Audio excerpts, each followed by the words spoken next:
Selamat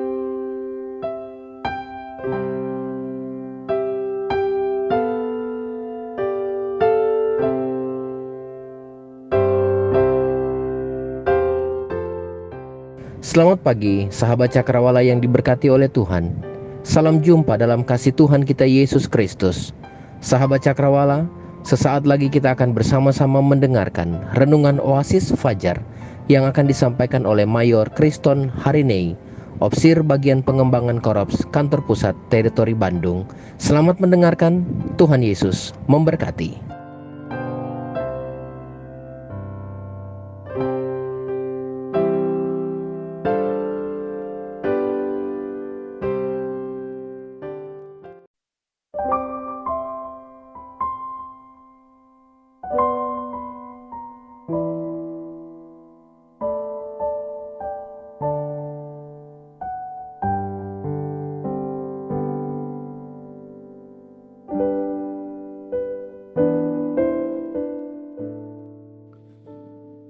Sahabat pendengar Radio Cakrawala di mana saja Anda berada.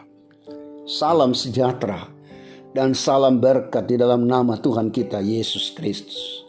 Senang sekali rasanya kita jumpa lagi melalui program kebanggaan kita bersama, yaitu mendengar dan belajar firman Tuhan melalui Oasis Fajar yang selalu menemani waktu pagi kita setiap harinya.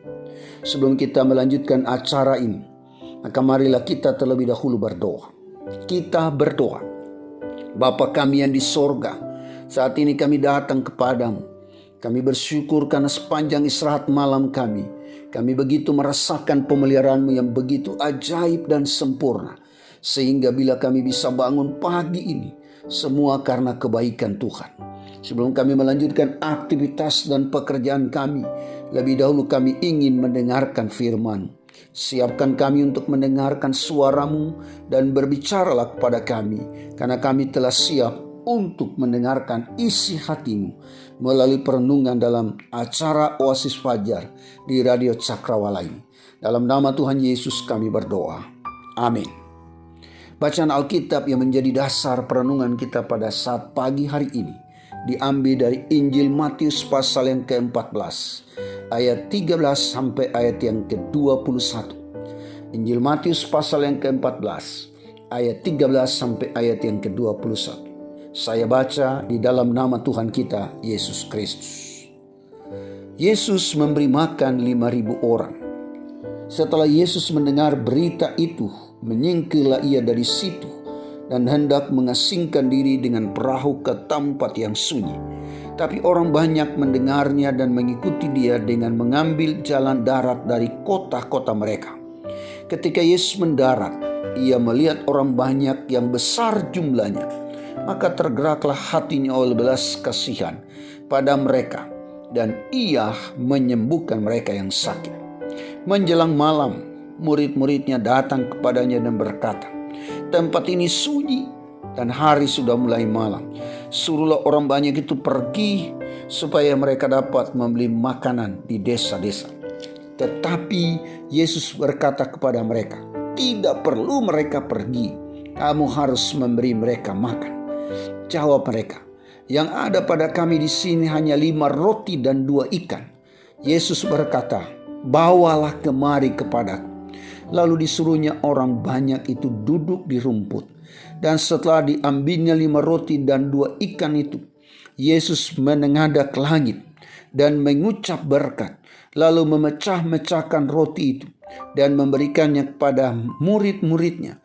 Lalu murid-muridnya membagi-bagikan kepada orang banyak. Dan mereka semuanya makan sampai kenyang. Kemudian orang mengumpulkan potongan-potongan roti yang sisa, 12 bakul penuh.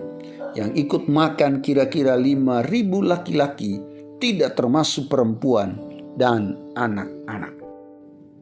Tema khotbah kita pagi hari ini mengerjakan pekerjaan Tuhan. Bapak, Ibu, saudara dan saudariku yang dikasihi dan diberkati oleh Tuhan kita Yesus Kristus. Pagi ini kita kembali menyoroti kisah Tuhan Yesus memberi makan 5.000 orang. Melalui kisah ini kita menemukan suatu rahasia dalam mengerjakan pekerjaan Tuhan. Artinya, pekerjaan Tuhan harus dilakukan dengan caranya Tuhan. Bahkan sejatinya kalau mau jujur sebenarnya, pekerjaan dunia pun dapat kita lakukan dengan caranya Tuhan. Yang salah adalah melakukan pekerjaan Tuhan dengan cara dunia. Dunia mempunyai cara sendiri dalam melakukan pekerjaannya. Dunia melakukan pekerjaan yang cara pandang dunia. Cara pandang dunia biasanya lebih banyak berfokus pada target yang harus dicapai dan terkadang mengabaikan proses. Sementara dalam melakukan pekerjaan Tuhan harus berfokus pada Tuhan. Artinya semua pekerjaan itu harus membawa pada kemuliaan nama Tuhan. Saudaraku, melalui kisah Yesus memberi makan 5.000 orang, maka kita dapat menemukan satu standar dalam melakukan pekerjaan Tuhan. Namun perlu diingat bahwa pembacaan kita ini sangat berkaitan erat dengan peristiwa pembunuhan Yohanes Pembaptis oleh Herodes. Berita terbunuhnya Yohanes Pembaptis pastilah membuat hati Yesus sedih dan berduka. Namun peristiwa itu tidak menghalangi misi Yesus untuk memperhatikan jiwa-jiwa yang membutuhkan pertolongan. Peristiwa itu tidak membuat Yesus kehilangan arah dan kehilangan fokus dalam mengerjakan pekerjaan Tuhan. Yesus tetap fokus pada misinya untuk mengerjakan pekerjaan Bapanya.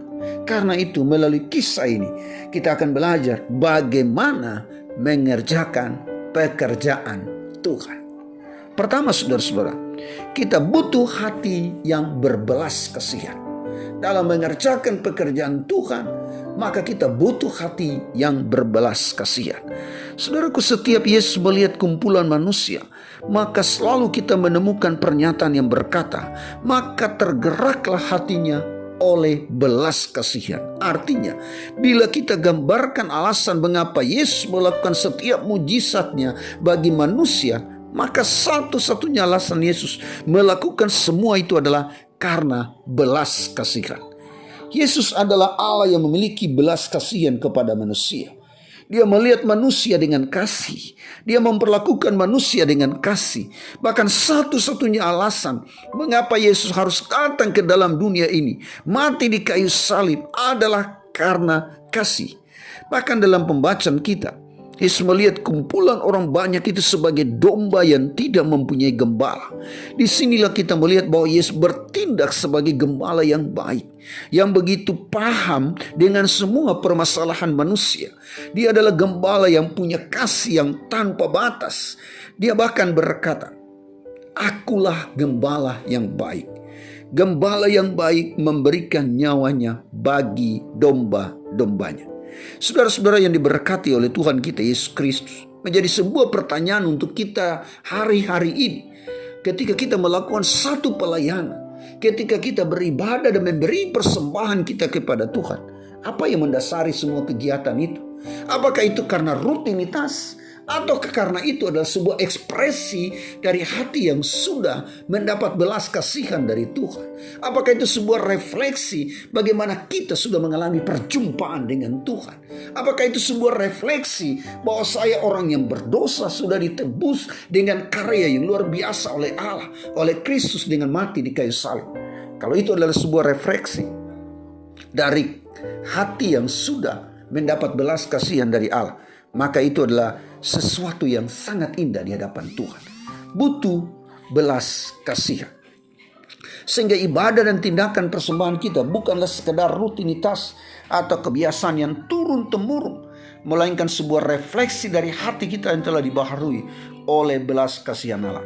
Artinya, Allah terlebih dahulu berbelas kasihan atas hidup kita.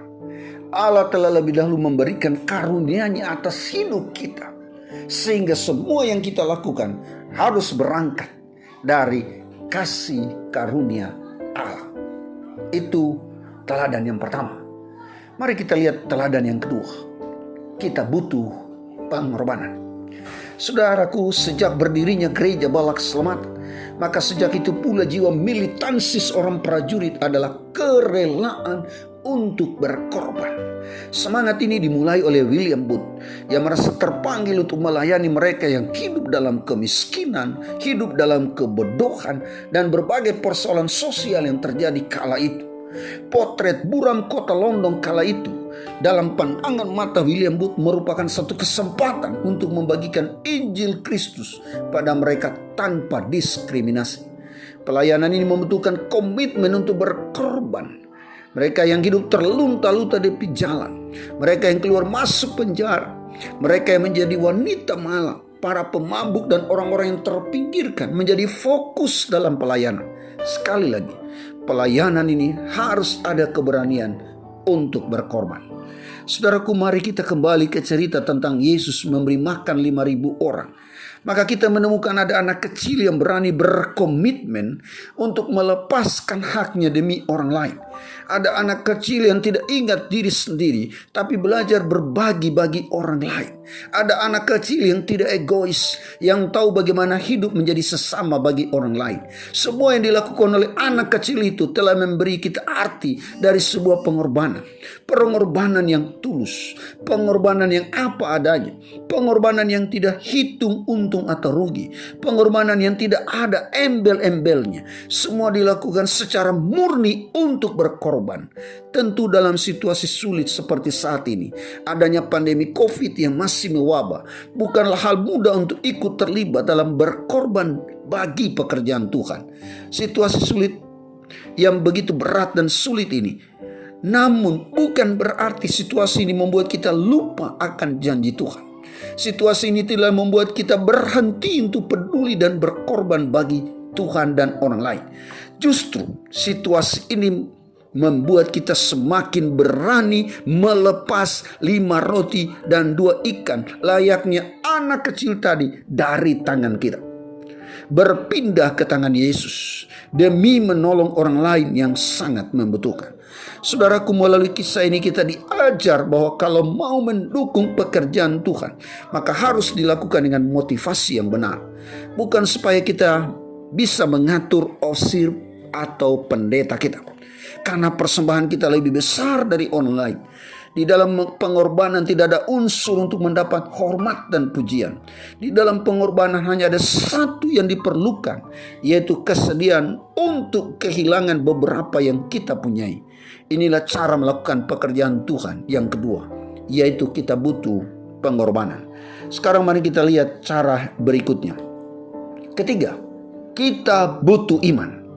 Saudaraku, bila kita memperhatikan secara seksama kisah tentang Yesus memberi makan 5.000 orang, maka kita menemukan beberapa perbedaan respon murid dalam melihat orang banyak. Tempat ini merupakan tempat yang sunyi, maka pikiran para murid tidak ada yang menjual roti.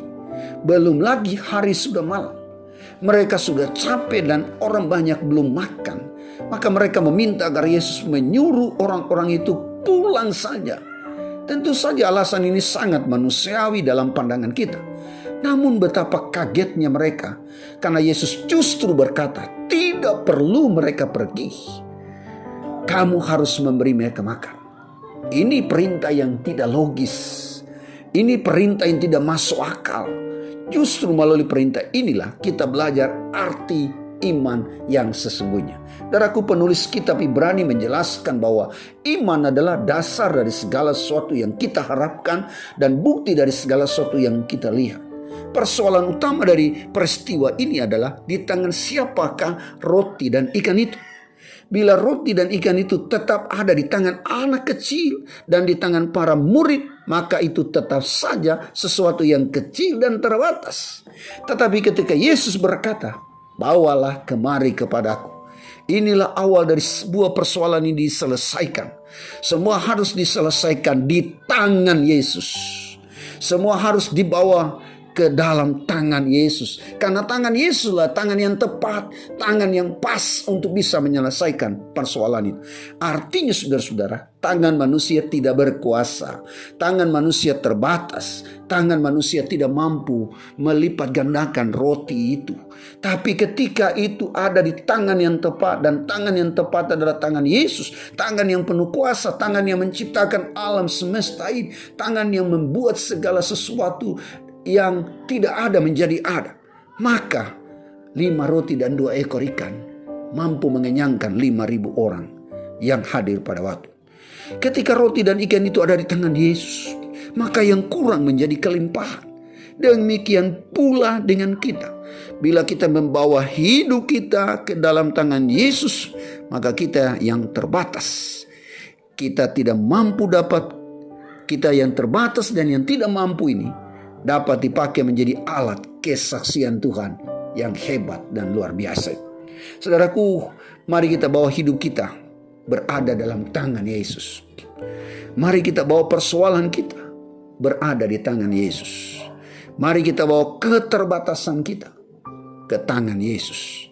Mari kita serahkan masa depan, cita-cita, keluarga, pernikahan, dan anak-anak kita di tangan Yesus. Sebab di tangan Yesus kita yang mendapatkan perlindungan, kita menemukan kedamaian, kemenangan atas persoalan. Sebagai kesimpulan, masihkah kita memiliki kasih yang selalu tergerak melihat penderitaan orang lain? Adakah semua yang kita kerjakan dalam pelayanan itu didasari dari hati kita yang sudah dapat belas kasihan dari Allah? Masihkah kita mempunyai kasih yang bukan saja tergerak, tetapi juga bergerak melalui tindakan keseharian kita? Masih bersediakah kita berkorban bagi Tuhan dalam masa yang sulit seperti sekarang ini? Maukah kita membawa hidup kita senantiasa ada di tangan Yesus? Bukankah di tangan Yesus Dia mampu mengubah keterbatasan kita menjadi kekuatan yang tidak terduga? Datanglah padanya, karena Dialah sumber yang tidak terbatas. Tuhan Yesus memberkati kita. Amin. Demikianlah firman Tuhan yang saya percaya sudah menjadi berkat untuk kita semua pagi ini. Saya akan menutup perjumpaan kita dengan doa. Mari kita berdoa. Ya Allah, Bapa kekal di sorga, kami berterima kasih kepadamu karena kami masih diberi kesempatan untuk mendengar firman-Mu. Hamba berdoa untuk setiap pendengar Radio Cakrawala, mungkin ada yang sakit. Kiranya Tuhan jamah dan sembuhkan mereka. Mungkin ada yang sedang kecewa, menghadapi banyak tantangan hidup. Kiranya Tuhan kuatkan mereka. Mungkin juga ada yang sedang sedih, berduka dan menangis karena kehilangan orang yang mereka kasihi, kehilangan pekerjaan. Kiranya Tuhan hiburkan mereka. Atau mungkin ada yang sedang bahagia, bersyukur karena bertambah usia, naik jabatan, mendapat pekerjaan baru. Kiranya Tuhan menerima rasa syukur mereka. Tuhan berkati semua pendengar Radio Cakrawala. Tuhan juga berkati manajemen Radio Cakrawala melalui radio ini. Banyak orang mengalami pertemuan pribadi dengan Tuhan. Dalam nama Tuhan Yesus kami berdoa. Saudara-saudara, arahkan hatimu kepada Tuhan dan terimalah berkat-Nya. Tuhan memberkati engkau dan melindungi engkau. Tuhan menghadapkan wajah-Nya kepadamu dan memberi engkau kasih karunia. Tuhan menghadapkan wajah-Nya kepadamu dan memberi engkau damai sejahtera. Amin. Akhirnya saya Mayor Kriston hari ini mohon pamit dari ruang dengar Anda sekalian. Shalom. Terima kasih, Tuhan memberkati. Amin.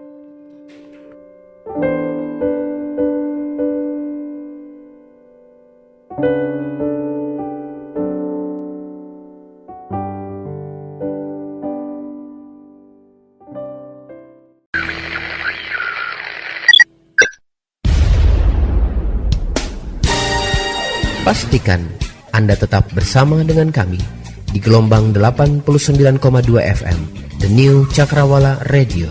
God bless us.